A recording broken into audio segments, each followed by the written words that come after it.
j'ai réalisé au cours de ma vie que la valeur de qui je suis n'est pas déterminée par ce que les gens pensent de moi. Et mon bonheur ne se situe pas dans le matérialisme. Peu importe où je vais, j'essaye toujours d'apporter ma vision et de partager mes rêves. Je ne sais pas qui vous êtes, et je ne sais pas ce que vous traversez. Je ne suis pas le genre de gars à dire que je traverse quelque chose de pire que vous. Parce que je crois qu'il est bien pire de vivre dans un foyer brisé que de n'avoir ni bras ni jambes. Quand les docteurs m'ont vu, ils ne pensaient pas que je serais en mesure de marcher. Et quand j'ai réalisé que j'étais différent des autres, je savais que je n'avais ni bras ni jambes, mais c'était plutôt la peur de rester seul qui m'effrayait le plus. Je rentrais à la maison chaque jour après avoir été moqué et raillé, sans savoir ce que l'avenir allait me réserver.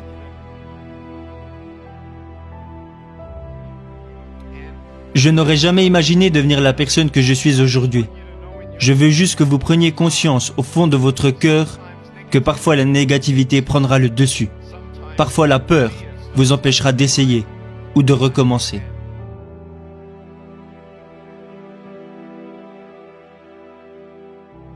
Les encouragements vous rapprocheront toujours de la vérité, de qui vous pouvez être et de ce que vous pouvez faire. Mais les découragements, eux, vous éloigneront de tout ça. Vous savez, je n'avais aucun espoir à mon propre avenir. Mes parents croyaient en Dieu, mais moi non, car je ne comprenais pas pourquoi ils m'avaient donné moins que les autres. Alors pendant de nombreuses années, je ne comprenais pas que je pouvais avoir ni main, ni pied et devenir malgré tout un miracle pour quelqu'un. Et que si j'étais capable d'envoyer ne serait-ce qu'une personne au paradis, alors tout ceci prenait un sens.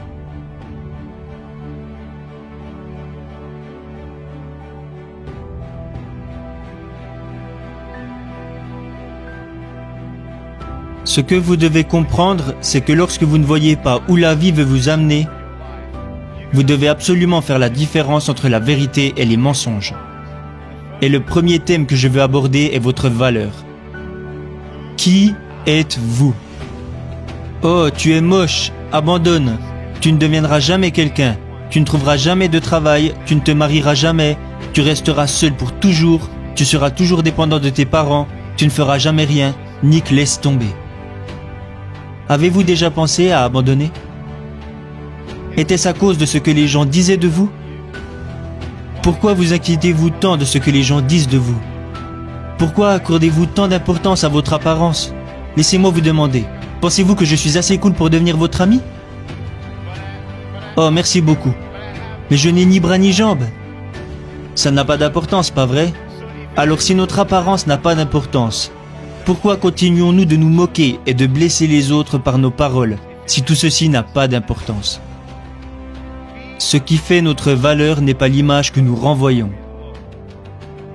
Beaucoup d'hommes pensent que leur valeur est déterminée par la somme d'argent qu'ils peuvent ramener à la maison. C'est faux. Je préférerais toujours être un homme pauvre qui n'a jamais blessé personne plutôt qu'un homme riche qui a fait de la peine à une personne. Cela ne veut pas dire que je me considère parfait. Cela veut juste dire que l'argent ne définira jamais qui je suis.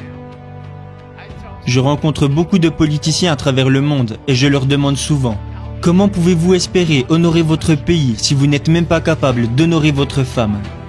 Vous devez honorer votre femme avant d'honorer votre pays et vous devez d'abord être un bon père pour vos propres enfants avant de pouvoir mener les générations futures.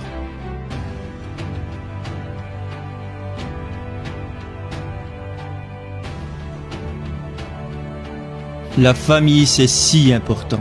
Je remercie la mienne qui m'a toujours encouragé. Ma mère et mon père m'habillaient et me brossaient les dents quand j'étais enfant. Ok Nick, tu es prêt pour aller à l'école? Oui maman. Est-ce que tu vas faire de ton mieux? Oui maman. Ne te soucie pas de ce que les autres disent. Tu es juste spécial. Et moi je me répétais, je suis juste spécial. Je ne voulais pas être spécial, je voulais juste être normal. Alors toute cette violence et tous ces mensonges grandissant dans ma tête et dans mon cœur m'ont amené petit à petit à entrer en dépression. À l'âge de 8 ans, je suis entré en dépression et à l'âge de 10 ans, j'ai tenté de mettre fin à mes jours. Imaginez tout ce que j'aurais manqué.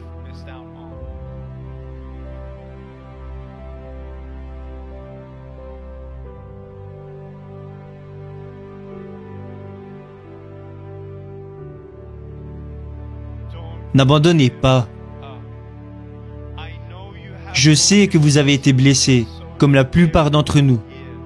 Mais vous ne savez pas quels miracles peuvent apparaître de vos blessures, tant que vous ne donnez pas à vos blessures une chance. Je veux que vous vous donniez une chance. N'abandonnez pas, rêvez grand, aimez-vous de manière humble, aimez les autres et prenez conscience de ceci. Vous ne savez pas ce qui se trouve au coin de la rue jusqu'à ce que vous alliez au coin de la rue. Si Thomas Edison n'avait fait que 9999 essais, il n'aurait jamais découvert l'ampoule électrique.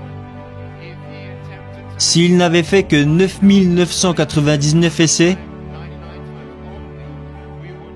nous n'aurions peut-être pas d'ampoule électrique aujourd'hui. Mais il a continué. Quelqu'un lui a demandé un jour, « Hey Tom, qu'est-ce que ça te fait d'avoir échoué 9999 fois ?» Il lui a répondu, « Je n'ai pas échoué 9999 fois. J'ai juste découvert 9999 façons de ne pas faire une ampoule électrique. » L'échec entraîne l'éducation. Et ce n'est pas que je n'ai jamais pleuré, ce n'est pas que je n'ai plus peur, mais je préfère traverser la vie en avançant un pas à la fois, un pas à la fois, un pas à la fois, en étant reconnaissant pour ce que j'ai.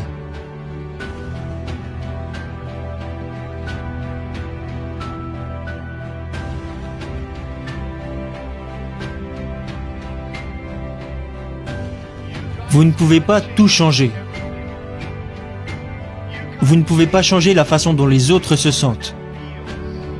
Vous ne pouvez pas faire disparaître les regrets, la culpabilité. Vous ne pouvez pas faire disparaître la peur.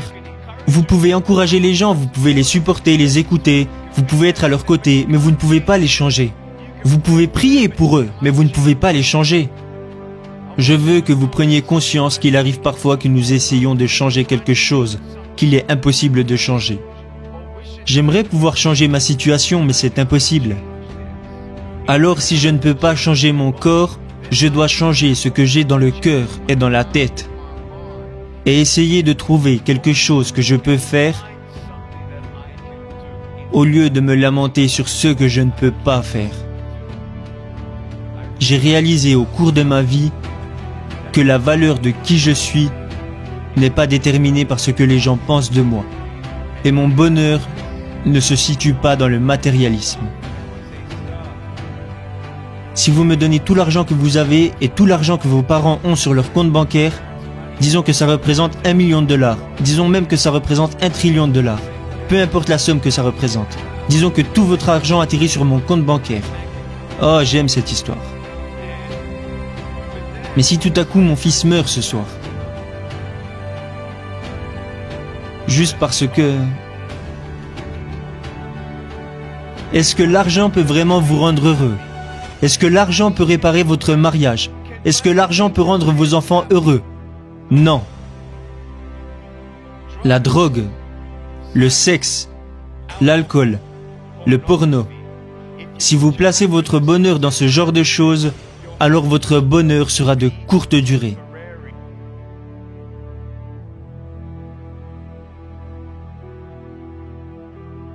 Vous n'avez pas à être quelqu'un que vous n'êtes pas. Vous devez juste être vous-même.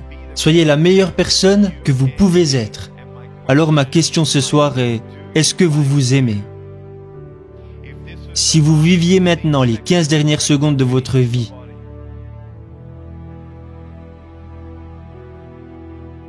plus que 10 secondes, qui n'avez-vous pas pris dans vos bras depuis longtemps? Qui n'avez-vous pas remercié depuis trop longtemps? À qui n'avez-vous pas dit pardon? Qui avez-vous oublié que vous n'auriez pas dû oublier? Vivez chaque instant comme si c'était le dernier. Soyez la meilleure personne que vous pouvez devenir. Atteignez vos objectifs, accomplissez vos rêves.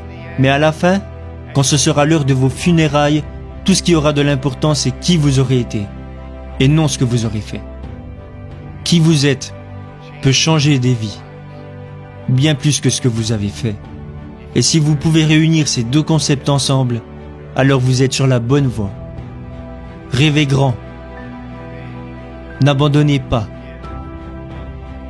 Quand vous savez pourquoi vous faites ce que vous faites, le courage prend le dessus sur toutes vos peurs. Pourquoi je ne saute pas de cette table? Parce que ce serait une idée stupide. Mais si j'étais sur cette table et qu'il n'y avait personne dans la salle et qu'il y avait un incendie, pensez-vous que cette idée de sauter serait une si mauvaise idée? Quand vous savez pourquoi vous faites ce que vous faites, vous le faites. Apeuré ou pas, effrayé ou pas, j'arrive et j'avance. Vous voulez savoir qui m'a inspiré à devenir conférencier? Ce n'était pas ma mère, ce n'était pas mon père, ce n'était pas ma famille. C'était l'agent d'entretien de mon lycée. Le gars qui nettoyait les toilettes au lycée a changé ma vie. Il me regardait un jour et il m'a dit « Nick, tu devrais donner des conférences ». Et je lui ai dit « Mais t'es dingue ».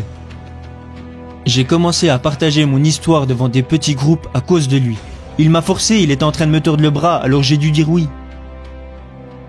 Alors quand je me suis retrouvé à parler devant 300 étudiants de 2e année pendant 7 minutes, et qu'au bout de 3 minutes la moitié des filles étaient en pleurs, j'étais si nerveux, mes mains étaient moites. Je les regardais et elles n'arrêtaient pas de pleurer, alors j'ai dû faire une pause. L'une d'elles est venue me voir et m'a dit « Excusez-moi de vous interrompre, mais puis-je vous prendre dans mes bras ?» Alors toutes les personnes qui pleuraient sont venues me faire un câlin. Je disais « Merci beaucoup à vous. Personne ne m'avait jamais montré autant d'affection. Personne ne m'avait jamais dit que j'étais beau à ma façon. » Voilà comment j'ai su que j'allais devenir conférencier.